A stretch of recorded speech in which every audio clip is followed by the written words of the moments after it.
जय श्री राम। अरण्यकांड का 37वां सर्ग। मारीचका रावण को श्री रामचंद्र जी के गुण और प्रभाव बताकर सीता हरण के उद्योग से रोकना।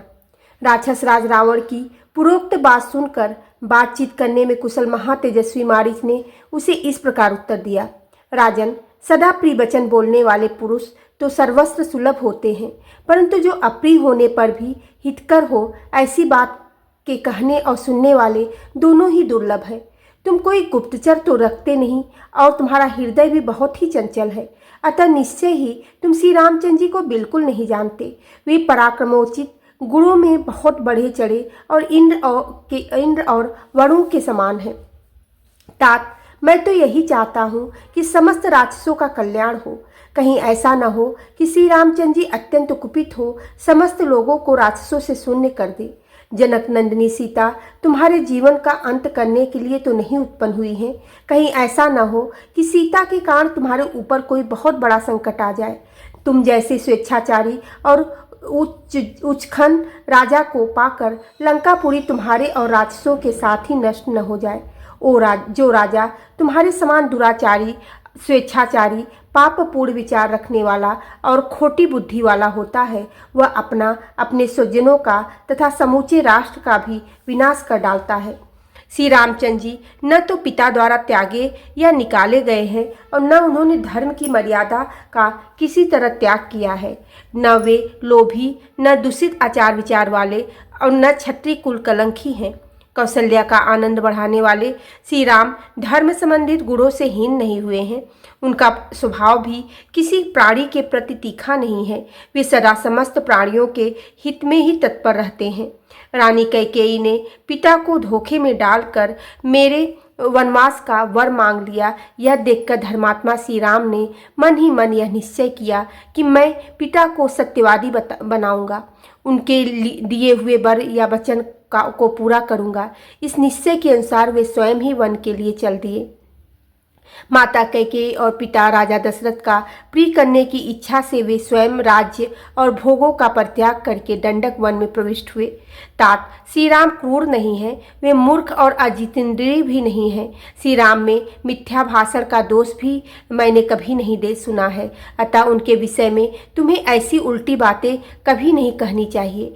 श्री राम धर्म के मूर्तिमान स्वरूप हैं। वे साधु और सत्य पराक्रमी हैं। जैसे इंद्र समस्त देवताओं के अधिपति हैं, उसी प्रकार श्री राम भी संपूर्ण जगत के राजा हैं। उनकी पत्नी विदेह राजकुमारी सीता अपने ही पति व्रत के तेज से सुरक्षित हैं। जैसे सूर्य की प्रभा उससे अलग नहीं की जा सकती, उसी तरह सीता को श्री राम से अलग करना असंभव है। ऐसी दशा में तुम बलपूर्वक उनका अपहरण कैसे करना चाहते हो? श्री राम प्रज्वलित अग्नि के समान है। बाण ही उन अग्नि की ज्वाला है। धनुष और खड्ग ही उसके लिए ईंधन का काम करते हैं। तुम्हें युद्ध के लिए सहसा उस अग्नि में प्रवेश नहीं करना चाहिए। तात, धनुष ही जिसका फैला हुआ दीप्तमान मुख है और बाढ़ ही प्रभा है, जो अमरस में भरा हुआ धनुष और बाढ़ धारण किए खड़ा है, रोषवश तीखे स्वभाव का परिचय देता है और शत्रु सेना के प्राण लेने में समर्थ है। उस राम रूपी यमराज के पास तुम्हें यहाँ अपने राज्य सुख और प्यारे प्राणों का मोह छोड़कर सहसा नहीं जाना चाहिए। जनक किशोरी सीता जिनकी धर्मपत्नी है, उनका तेज अप्रमेय है। श्री रामचंद्र जी का धनुष उनका आश्रय है, अतः तुम में इतनी शक्ति नहीं है कि वन में उनका अपहरण कर सको। श्री रामचंद्र जी मनुष्यों में सिंह के समान पराक्रमी हैं। उनका वक्षस्थल सिंह के समान उन्नत है। भामिनी सीता उनकी प्राणों से भी अधिक प्रियतमा पत्नी है। वे सदा अपने पति का ही अनुसरण करती हैं। मिथिलेश कुमारी सीता ओजस्वी श्री राम की प्यारी पत्नी है। वे प्रज्वलित अग्नि की ज्वाला के समान असहाय है, अतः उन सुंदरी सीता पर बलात् नहीं किया जा सकता। राक्षस राज, यह व्यर्थ का उद्योग करने में तुम्हें क्या लाभ होगा? जिस दिन युद्ध में तुम्हारे ऊपर श्री राम की दृष्टि पड़ जाए, उसी दिन तुम अपने जीवन का अंत समझना।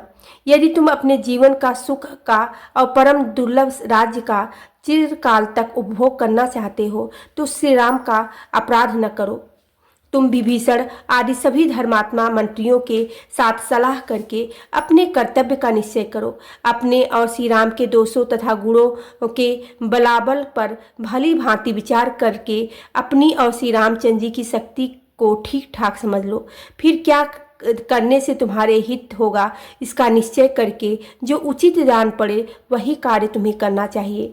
निषाद राज, मैं तो समझता हूँ कि कौशल राजकुमार श्री रामचंद्र जी के साथ तुम्हारा युद्ध करना उचित नहीं है। अतः पुनः मेरी एक बात और सुनो, यह तुम्हारे लिए बहुत ही उत्तम, उचित और उपयुक्त सिद्ध होगी। बोलो सियावेरे रामचंद्र की जय, पेवेनि सुतेनु मान की जय।